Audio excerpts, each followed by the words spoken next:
So, Mark, I want to come to you again with another question. And I want to go back to something we were kind of talking about before with this idea of how much research is being done before a customer comes in and sits down with you.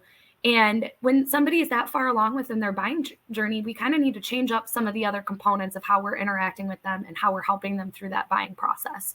So, from your perspective, how do we run a discovery session with a customer after they're so far down the path when we're engaging with them? And what are some of the best practices that you've seen to pull forward?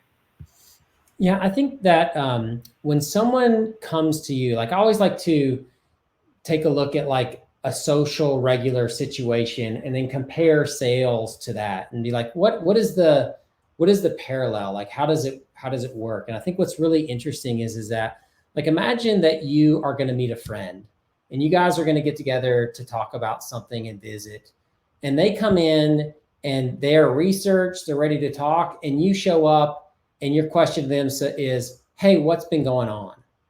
Like, it just creates a different air. It creates a different energy in the conversation versus if you were to come in and be like, hey, you know what? Like, you remember when we talked about this last time and that last time? Like, I've been thinking about this, and like, it just, there's a level of engagement and care that doesn't exist when you start a meeting or a conversation with a big question that just shows that you're kind of showing up and you have like a pat question that you ask. And so at Outreach, one of the things that we do is we train our reps to develop a hypothesis.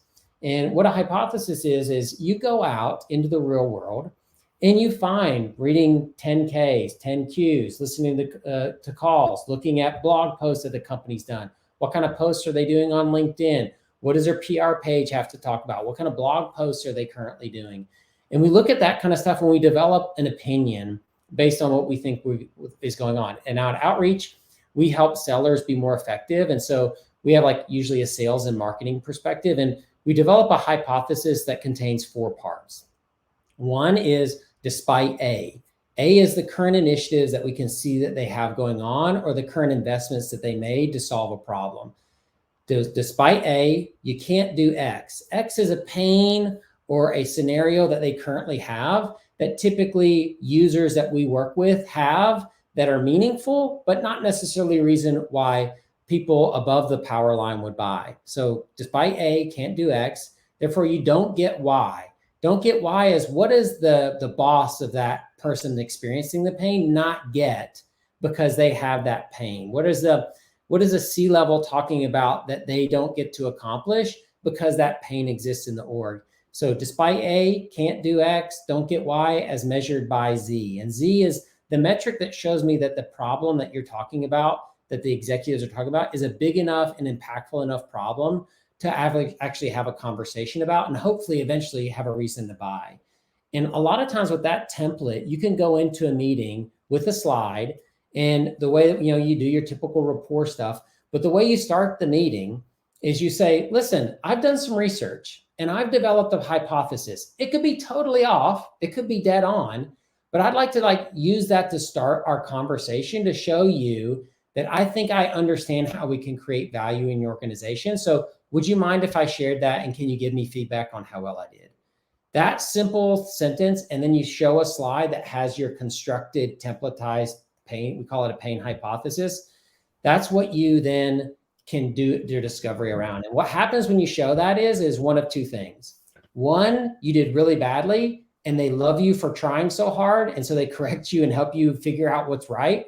Or 2, they say, you've nailed it. And I can't tell you how many meetings have started out with somebody saying, who's your inside person? Like, we don't even communicate the problem that well. And so those are the 2 things that happen when you do that. And then there's all this discovery that can happen based on that hypothesis. And I think it's important for discovery, especially when you have these people that are really aligned or that come in very prepared, to have a really strong, flexible discovery framework that allows you to let the conversation go where it needs to go, which is what's important to the customer, versus having to steer the conversation into a place where you hope that it'll land in something that you can sell to.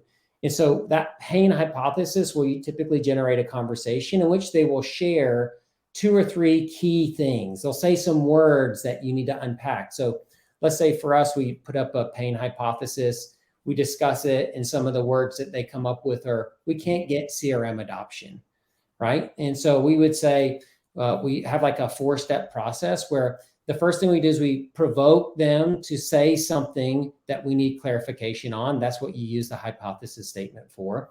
The second thing is we now do what we call dig the pain hole, which is we take words that they've used to describe the situation and ask them to unpack them. An example would be, hey, Emma, you just said that you need to, get better CRM adoption. CRM adoption means a lot of things to a lot of people. I talk to a sales leader every day. I could probably give you 12 different reasons why, or things that people mean when they say CRM adoption. What do you mean when you say that? And then you just have a series of questions. Well, explain that to me. How do you know it's broken? Why is it a pain? And you just ask these series of questions that dig the pain hole, as we call it. And at the bottom of every pain hole is a treasure. You got to dig to get to the treasure. And the treasure is the diagnosis that you can create for that customer. So what I just heard, Emma, is that based on X, Y, and Z, you are seeing A, and A isn't good. So I just want to make sure, do I have that right? And that's what we call diagnose and confirm. It's the third step. It's you dig to get to a diagnosis, you give them the diagnosis, and you ask them to confirm it. And much like the hypothesis, they either say that's right and you move on, or they say that's wrong and they correct you and you can get to a place. And then the last thing is you give them a brief vision of the future that explains a future state that can exist that is opposite of the diagnosis. So, imagine, Emma, in a place where you don't even have to worry about CRM adoption anymore, because all the data that you need in CRM appears because the reps are working in a platform that captures all their data in the workflow that they use every day. And so that's kind of our way of approaching this world, where people are coming in so much more educated and opinionated, is we show them that we've done our research and that we care about them in this meeting by creating a hypothesis statement. And then we use that 4-step discovery process in order to get them to a place where they can understand that we understand their problems and that there's a future that can exist that they can attain if we continue the conversation.